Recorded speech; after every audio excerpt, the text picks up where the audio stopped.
Molly collapsed. Really? Is she okay? I don't know.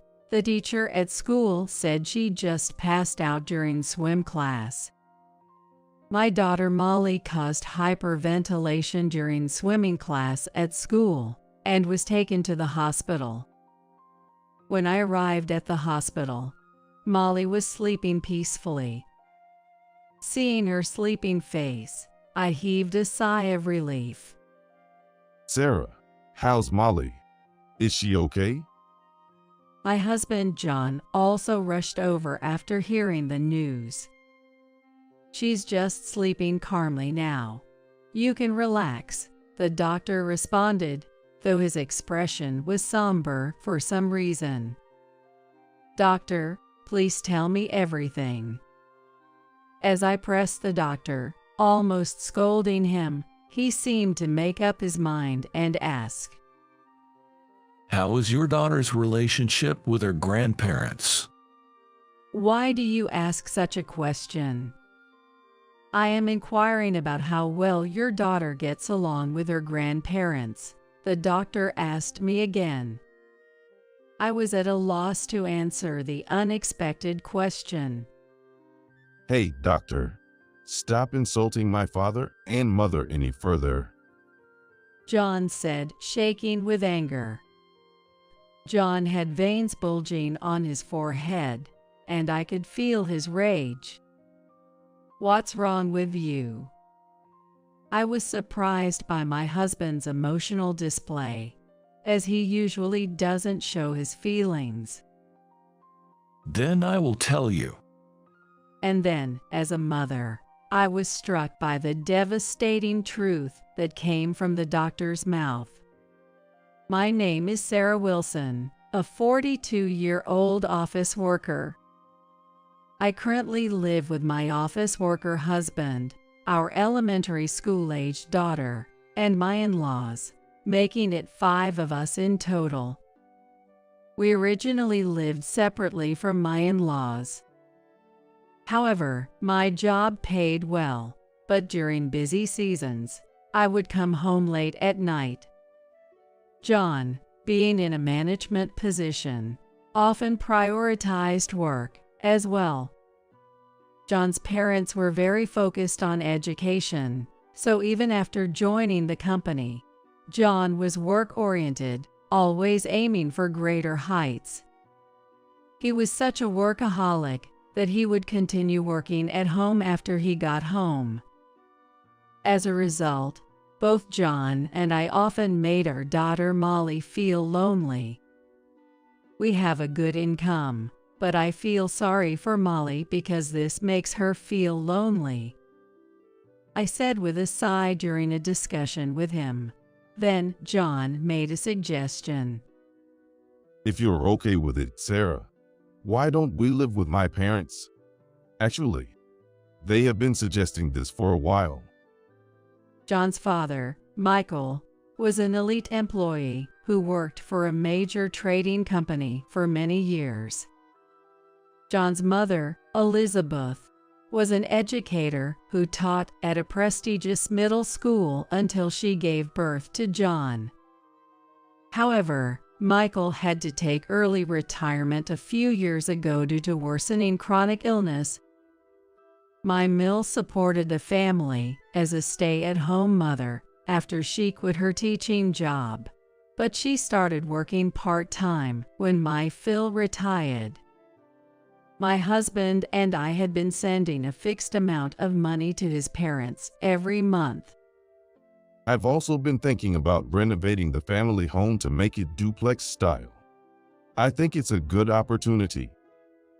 Yeah, I think living in a house with a yard would be better for Molly than our current apartment. Molly's school would be better surrounded by nature than the urban area. We would discuss this every night after Molly had gone to bed, and then report our decision to my mill over the phone. We've come to this conclusion. What do you think, Elizabeth? We would welcome that. In fact, we were hoping to suggest living together. Hearing this from you made me happy and relieved. Thus, our plans for living together smoothly progressed. We renovated the in-laws' house, allocating the first floor for them and the second floor for our family's living space. We didn't install locked doors between the spaces so we could always access each other's areas when needed, but we basically respected each other's privacy. I also thought that since my husband and I often came home late from work, Molly wouldn't feel lonely anymore, as she could have dinner with her grandparents on the first floor. But every morning when I leave for work, I can't help but feel guilty towards my in-laws. Thank you so much for taking care of Molly all the time. While John and I are at work, the in-laws always help Molly with her homework.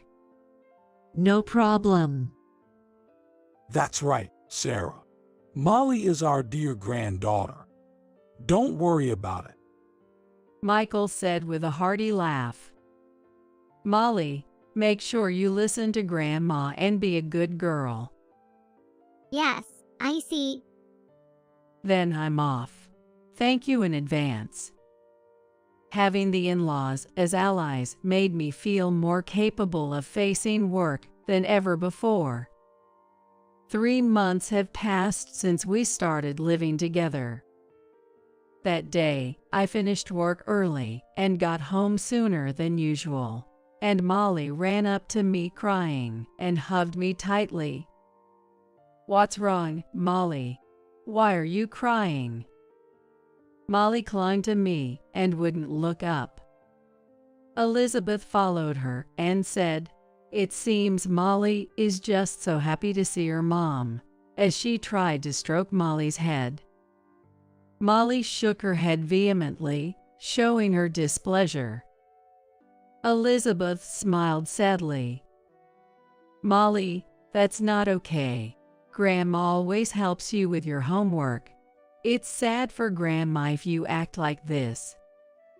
She's probably just at an age where she wants to be spoiled by her parents, right, Molly? "I am sorry for making you feel bad." It's all right, I don't mind. Elizabeth said, still smiling gently.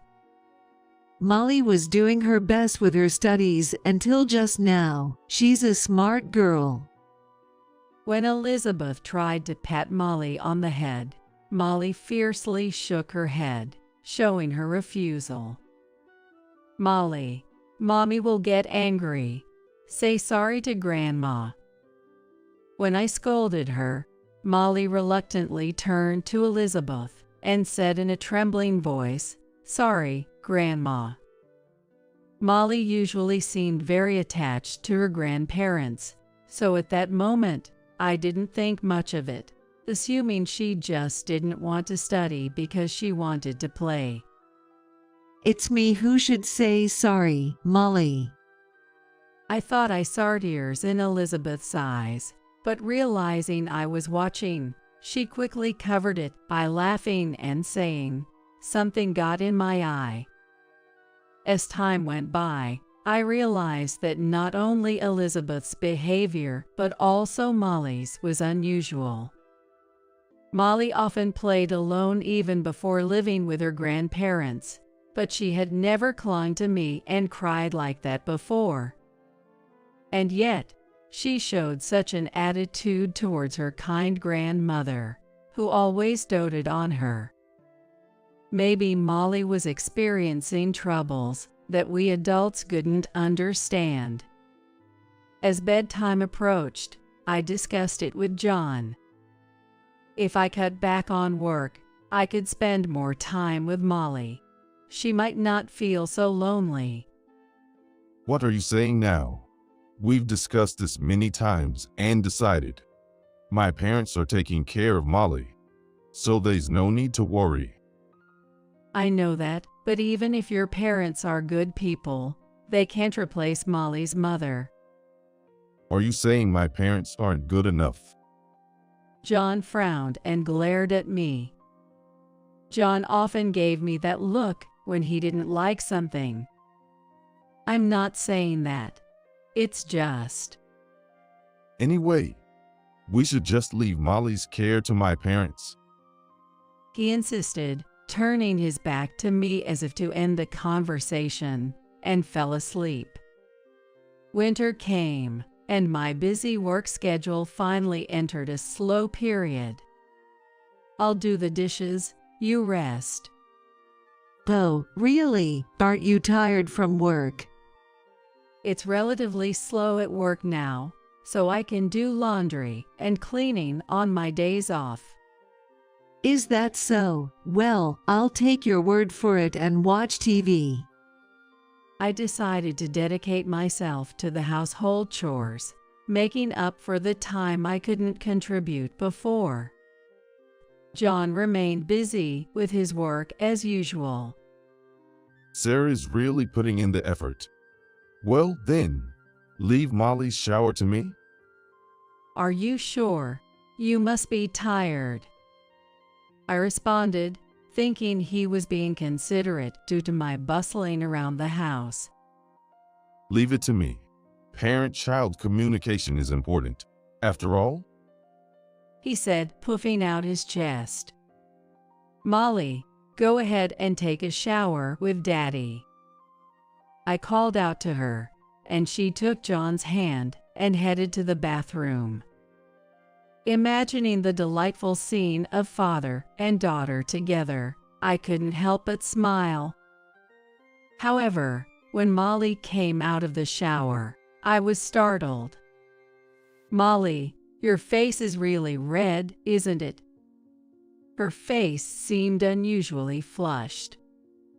Molly just looked up at John and kept her mouth shut, not saying anything. What's wrong, Molly? Why are you so quiet? maybe she stayed under the shower too long and got overheated. She must be feeling a bit woozy. John responded for her. Are you really okay? I asked her repeatedly, concerned, but each time Molly would glance at John and nod, saying, "Yeah, I'm fine." From that day on, despite being busy with work, John took it upon himself to give Molly her daily shower. However, Molly's face appeared red after each bath. Could Molly be sick? Maybe we should have her seen a doctor. You're overreacting, Molly. You're okay, right? Nothing hurts. Yeah, I'm fine. See, Sarah, you worry too much about Molly. John said, dismissing my concerns with a laugh. At that time, I was still unaware of my daughter's suffering. Time passed, and the following summer arrived. Swimming classes started at Molly's elementary school. Molly had always loved playing in the water since she was young, and she looked forward to the swimming classes every year. That's great, Molly. Your favorite swimming classes start today. Yeah, that's right. Are you sure you remember how to swim after a year? Yeah, probably. For some reason, Molly looked downcast that morning. Even though she had been eagerly anticipating the summer, she didn't smile once that morning. I thought she might be a bit nervous about going back to the pool after a long time, but looking at her face, it seemed more like fear than nervousness. Molly, are you okay? I'm okay, Mom. Don't worry about me. Molly said, forcing a strained smile. Are you sure you're not pushing yourself? If you're feeling unwell, I can call the school and you can stay home. I'm fine, so you go to work, Mom. Okay, Molly. I'm going to work now. Bye. See you later, Mom. Molly smiled and saw me off. But her smile still seemed forced. Molly will be okay. Grandma and Grandpa are there if anything happens. I reassured myself and focused on my work. Returning to the office after lunch break, I received alarming news. Sarah, it's urgent. Your daughter's school called, saying she fainted during swim class and has been taken to the hospital. My colleagues said in a panic. What, Molly? You should go now.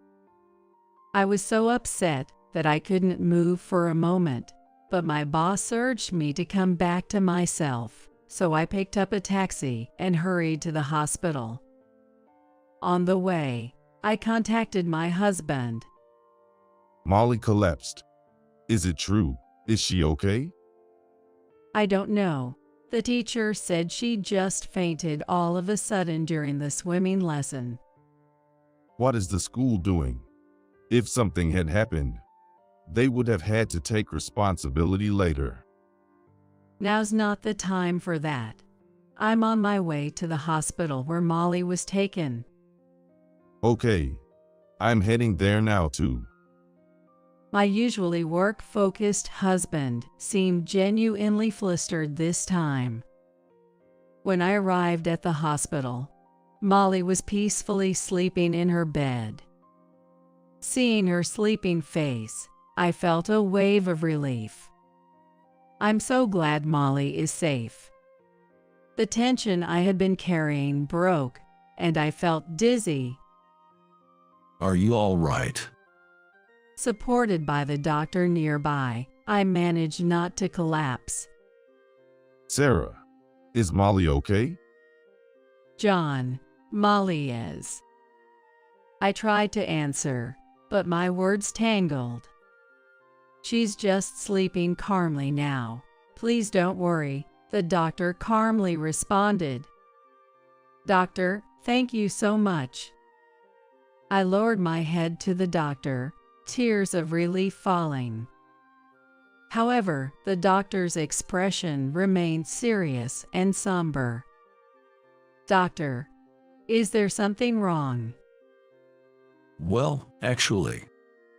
The doctor seemed hesitant to respond. Doctor, please tell me everything. I was seized with fear that perhaps a serious illness had been found in Molly. Well, how is your daughter's relationship with her grandparents on a daily basis? The doctor asked carefully. What do you mean by that? I couldn't immediately grasp the intention behind the doctor's roundabout questioning. I'm asking if your daughter's relationship with her grandparents is going well. Yes, it is. But why are you asking this? I understood the question, but was puzzled as to why the doctor would want to know this. An inexplicable fear was growing in me about what could happen between Molly and her grandparents.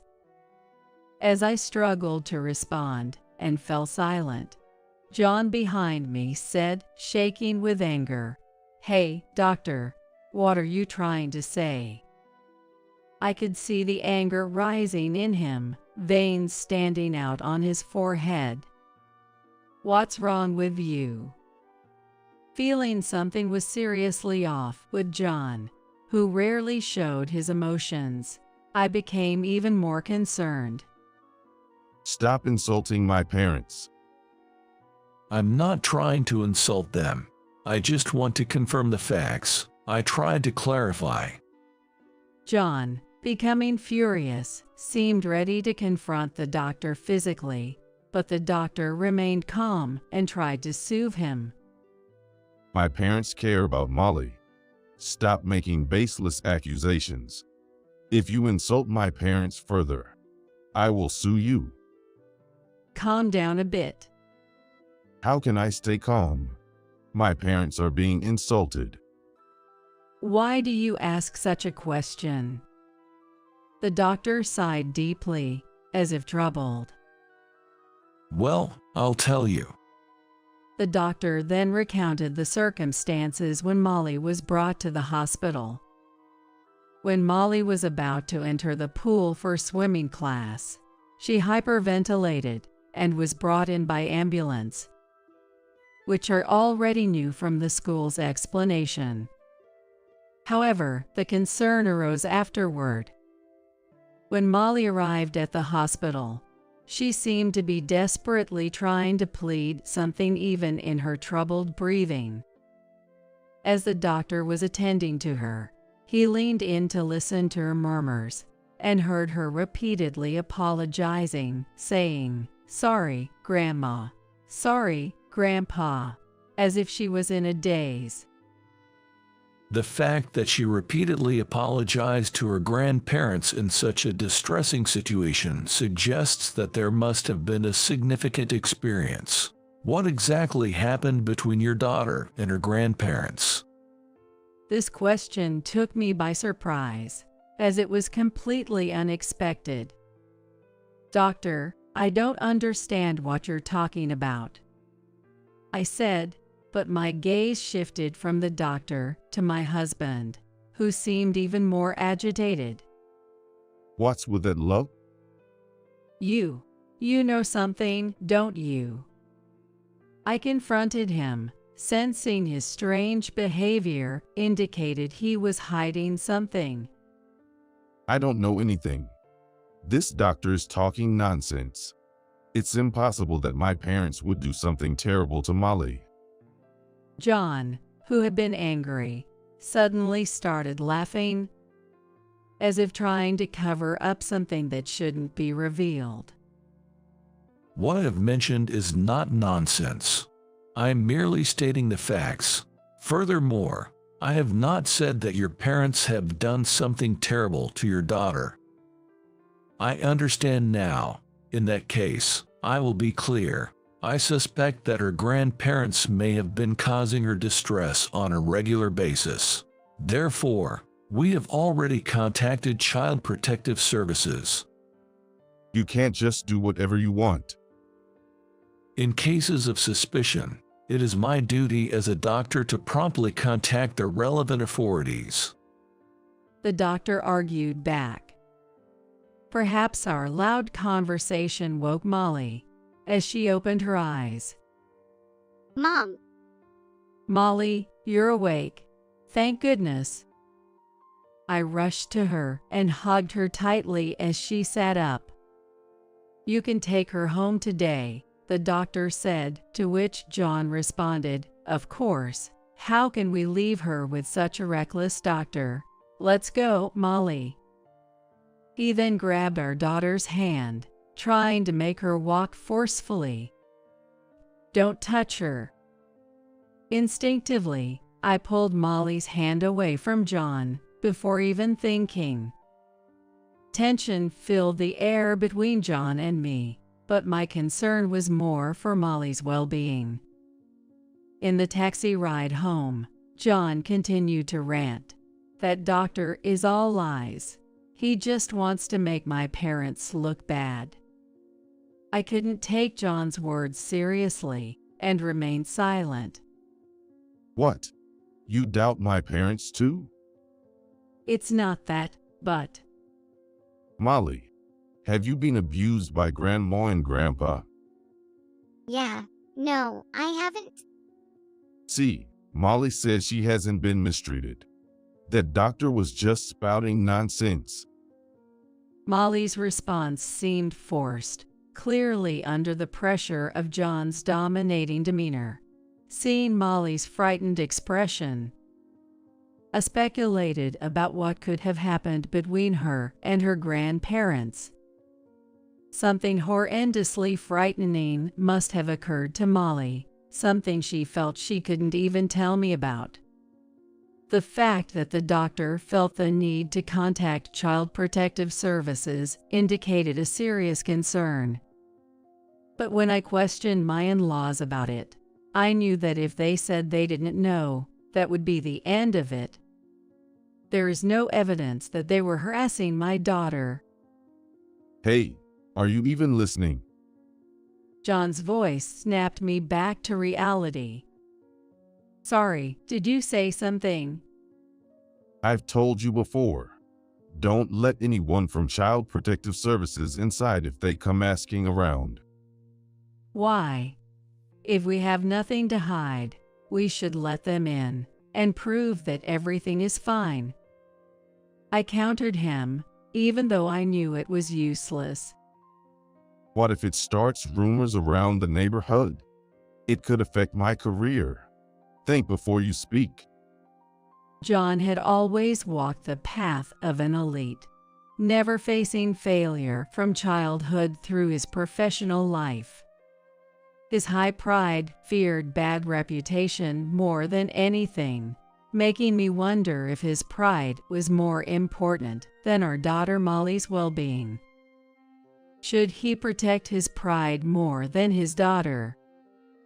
As I thought about this, my eyes fell on the taxi's dash cam. That's right, that could be useful. I remembered a crucial fact I hadn't shared with John or the in-laws. The next day, I pretended everything was normal, submitted a leave request at work, and after killing time at a friend's house, I waited for Molly at her school's gate when it was time for her to get out. "Molly, come here." Seeing me, Molly looked surprised but also visibly relieved. Mom, what's happening? "I'll explain later. We're going to take a plane." We then took a bus to the airport and flew to my hometown where my parents lived. From that night into the early morning, John called repeatedly. Feeling frustrated by the repeated calls, I decided to accept the call. What have you done? Where did you take Molly? "She's in a safe place, out of your reach." What? Don't be ridiculous. Just come back and explain everything to me properly? "We're not coming back. An explanation over the phone will suffice." Then at least send Molly back to us. John yelled over the phone. I steadfastly declined. "I refuse." Why? What have we ever done to you? "If you don't remember, let me enlighten you. It's because you and your parents have been making Molly do things she despises every day." The anger I had suppressed in me exploded. I explained the process of getting here to John step by step.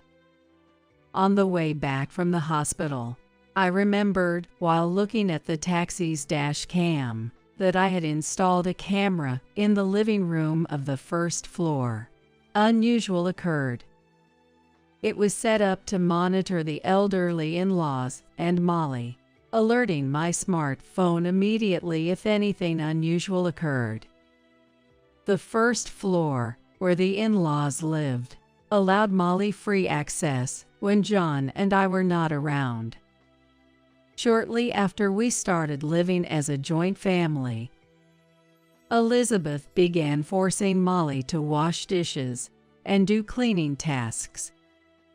Initially, I thought it was just Elizabeth's way of teaching her granddaughter household chores, but Elizabeth never instructed her. She just watched Molly with Michael. Molly complied without complaints, completing the tasks as told.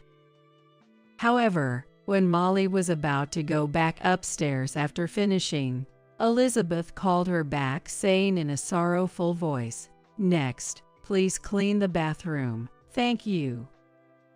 But I have homework.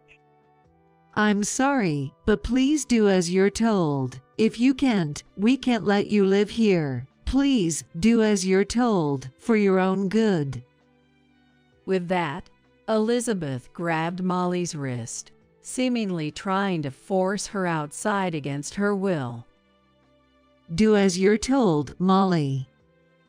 Elizabeth's voice was clear on the surveillance camera, which captured sound well despite slight static. Elizabeth sounded sorrowful even as she commanded. Grandpa, help me. Molly pleaded for help from her grandfather, Michael, who did nothing to reprimand Elizabeth, and merely watched silently. Faced with this unbelievable reality unfolding in the video, I was speechless. The harassment from the grandparents towards Molly appeared to continue daily when I was not at home. I couldn't believe that the grandparents were doing such things behind my back. I kept the surveillance camera a secret, but shared with John the harassment Molly faced from his parents. Misinterpreting something, John angrily retorted, "Molly, after all the discipline, she still talked. Wasn't it enough? So you started everything, didn't you?" What are you talking about? I mentioned your parents' actions, but I never said you were involved. You tricked me. That's despicable. Despicable? Who's the one who's been doing terrible things to our elementary school daughter? I remembered the days when John insisted on giving Molly showers. I know what you were doing during Molly's shower. I didn't have solid proof, but decided to confront him. It's education. She didn't want to study anymore, and she seemed satisfied with her A score on the test. So I just thought I'd give her a little re-education. Re-education? How can you even say that? Molly is terrified. I only told Molly she couldn't get out of the shower until she correctly answered my questions. John confessed his mistake. You were mad when the doctor at the hospital asked about Molly's relationship with her grandparents, weren't you? But that wasn't to protect your parents. You were afraid of being caught forcing your unwilling parents to do it. That's also why you refused to let Child Protective Services intervene. The surveillance footage clearly recorded John threatening his parents. The in-laws weren't willingly making Molly do things she disliked. Molly's face was always reddened because John wouldn't let her out of the shower for a long time. The shower experience became traumatic for Molly, turning water into her fear. Then, on the day there was swimming class at school, Molly was traumatized again the moment she tried to enter the pool, triggering a panic attack. It's your fault she can no longer enjoy the pool she loves. So what? You don't understand my feelings. I don't want to know about it. My father was a top executive, and my mother was a renowned educator locally. But I was always scorned if my grades dropped even slightly as a child. I don't want to feel that miserable ever again. That's why I was strict with Molly, to spare her from going through what I did. That's what I believed parental discipline was. With those words, John began to laugh with a sinister tone. I felt victorious inside when my father had to retire due to his chronic illness and came to me for financial help. I turned the tables on them. I told my parents I'd support them financially, but in return, they had to discipline Molly strictly. That was the condition under which I agreed to live with them. I was horrified to find out John's twisted true feelings. I recorded this phone call. And that's not all. The surveillance camera has also recorded how you threatened your parents, both their actions and voices. I will use this evidence to protect her. You are finished. Hey, wait a minute. We can talk this through. John was panicking at the end, but I had nothing more to say and hung up the phone, then blocked his number. I went to the police and child services with footage from the surveillance camera, the recording of the call, and the medical report I got from the hospital. This is terrible. The video and the audio are clear evidence. The responding police officer promised to deal with the incident immediately. Later, I was shocked by the new facts that I learned from Molly. When I asked her why she didn't confide in me sooner, Molly, in tears, said, Because Dad threatened that if I didn't do it right, he would put busy Mom through the same ordeal. I don't want Mom to get hurt. John, her biological father, had been threatening her all this time. And to protect me, she had been keeping her fear and anxiety to herself, even though she was just a child. She was trying to protect me, her mother, even though she should have been the hardest. I hadn't noticed the pain my daughter was going through. Am I even a mother? Ashamed of myself, I hugged my sobbing daughter tightly. I'm sorry, Molly. It was all my fault. It's not your fault, Mom, because you saved me. Feeling her warmth, I couldn't stop my tears. Of course, I'm on your side, Molly. No matter what happens, I won't leave you alone. I love you so much, and I will always protect you. I vowed in my heart never to let her experience sadness again. Ultimately, the medical report and the recorded phone calls were decisive, and John was arrested for criminal injury. However, the in-laws were granted extenuating circumstances. Some time passed after that incident. The gaunt faces of my in-laws, Michael and Elizabeth, showed up at my parents' house. I'm so sorry, Sarah and Molly. It's too late for us to apologize now, but We are truly sorry. We knew it was wrong, but we just couldn't refuse his demands.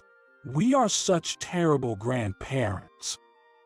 Please lift your heads, Michael, Elizabeth. From the videos, it's clear you were coerced by John into mistreating Molly. To be honest, I felt like blaming my in-laws. But blaming them wouldn't change anything. Michael apologized deeply, perhaps because he understood my feelings. He had a chronic illness that should have hurt his legs, but he stood upright with his face contorted.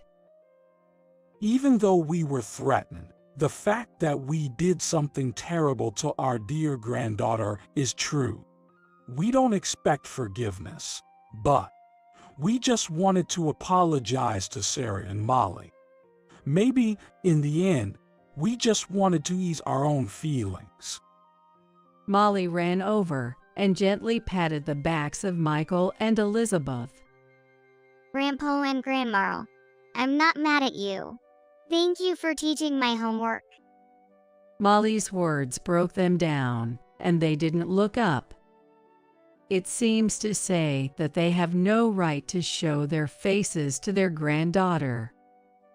Molly told them they could come to see her any time, but after that, my in-laws never appeared before us again. 5 years have passed since then, and Molly has become a middle school student. Currently, Molly and I now live with my parents. I explained the situation to my company, and they allowed me to switch to primarily remote work. Although the local police are ready to respond if John shows up, I still can't shake off my anxiety. I've attended security seminars and bought security gadgets to strengthen the security at home. I make sure to drop off and pick up Molly from school to protect her. Molly has slowly started to regain her smile. Recently, she began helping my father with the gardening he started as a hobby after retirement. Grandpa, look at this big potato we harvested. Wow, that's a big one. Molly, how about we make some potato salad with your mom tonight? Okay, we'll do that. Living with Molly, my parents seem to have rejuvenated both in spirit and appearance. Just as Molly tried to protect me, I want to protect her with all my might from now on. Watching Molly's carefree smile, I felt this more than ever.